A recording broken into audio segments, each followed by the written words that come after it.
Have you ever stood at the edge of a decision, heart pounding, mind racing with what ifs, and then backed away? That's fear whispering in your ear, telling you it's safer to stay put.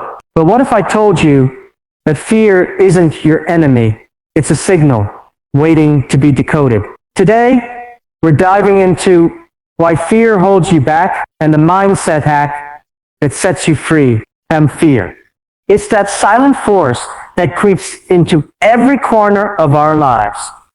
You know the feeling, the knot in your stomach before a big presentation, the hesitation when you're about to ask for that promotion, or the endless excuses that keep you from starting that business you've dreamed about for years. In our fast-paced world, fear disguises itself as caution, as realism. We tell ourselves, I'm just being practical. But deep down, it's holding us hostage, keeping us in jobs we hate, the relationships that drain us, and routines that numb our potential. Think about it. How many opportunities have slipped through your fingers because fear convinced you the risk was too high? Studies show that most people regret the things they didn't do more than the ones they did. Fear isn't just an emotion, it's a barrier built from past experiences, societal pressures, and our own self-doubt, relationships that drain us, and routines that numb our potential. Think about it. How many opportunities have slipped through your fingers because fear convinced you the risk was too high? Studies show that most people regret the things they didn't do more than the ones they did. Fear isn't just an emotion, it's a barrier built from past experiences, societal pressures, and our own self-doubt. It starts small, a childhood failure, a rejection, and grows into a wall that blocks your path forward. And the worst part, we often don't even recognize it. We blame circumstances, timing, or luck. But here's the truth. Fear is the root of stagnation.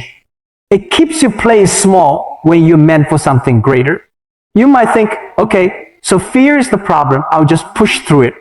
That's the common advice, right? Face your fears head on, like jumping to the deep end. But here's the thing, that approach backfires more often than it works. Why? Because it ignores the biology of fear. Your brain is wired for survival, releasing cortisol and adrenaline to protect you from real dangers, like predators in ancient times.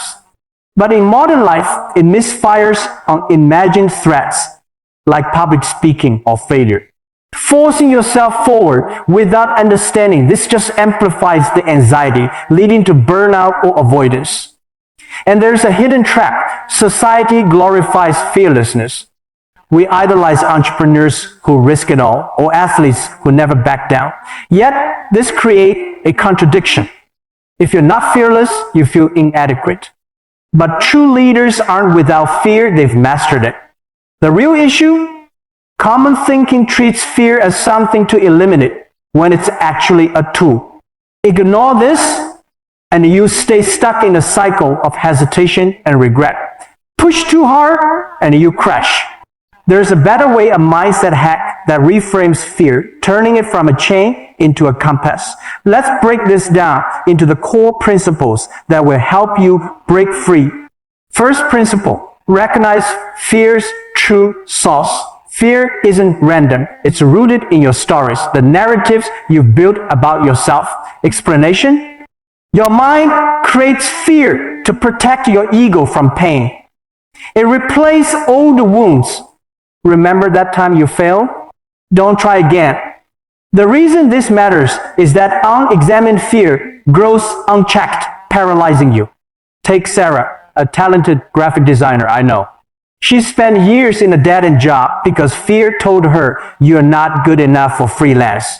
But when she dug deeper, she realized it stemmed from a college critique that crushed her confidence. By journaling her fears daily, she exposed them as outdated lies. Emotionally, this hits home.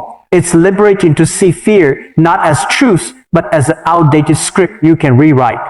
You feel lighter, empowered. So ask yourself, what story is your fear telling you right now. But here's the shift. Second principle. Reframe fear as excitement. Sounds counterintuitive? Explanation. Physiologically, fear and excitement share the same symptoms. Racing heart, sweaty palms. The difference, your interpretation. Reason. By labeling it as excitement, you trick your brain into positive action, reducing resistance. Consider Alex, an aspiring public speaker. He dreaded stages, his fear manifesting as nausea. One day, he started saying, "This is excitement. My body's gearing up for something big." He practiced in small groups, reframing each butterflies in the stomach moment. Over time, what held him back became fuel. The emotional resonance, it's thrilling, the rush of turning a foe into an ally. You go from dreading opportunities to craving them. Imagine that for your life. What if your next big fear was just untapped energy? However, reframing alone isn't enough. Third principle, build momentum with micro actions. Fear thrives on overwhelm, so dismantle it step by step. Explanation. Start with tiny, low-stakes challenges that build your fear muscle. Reason. Each small win releases dopamine, rewiring your brain to associate risk with reward, not danger. Picture Mike, a corporate executive terrified of networking. He avoided events, fearing rejection. His hack? Commit to one conversation per week, starting with a coffee chat. No big leaps, just consistent steps. Within months, he landed a dream role through a connection he made. Emotionally, this builds quiet confidence, that inner fire that says, "I can handle this." It's not about overnight transformation, it's the steady climb that changes everything. You might think, but my fears are too big. Yet, every mountain is conquered one step at a time. And so, fourth principle, surround yourself with the fear-proof circle. Isolation amplifies fear. Community dilutes it. Explanation. Seek mentors, friends, or groups who normalize fear and celebrate breakthroughs. Reason. Their stories remind you you're not alone, providing accountability and perspective. I recall Lisa, a single mom wanting to start a bakery. Fear of failure loomed large. What if I lose everything? She joined a women's entrepreneur group, sharing vulnerabilities weekly.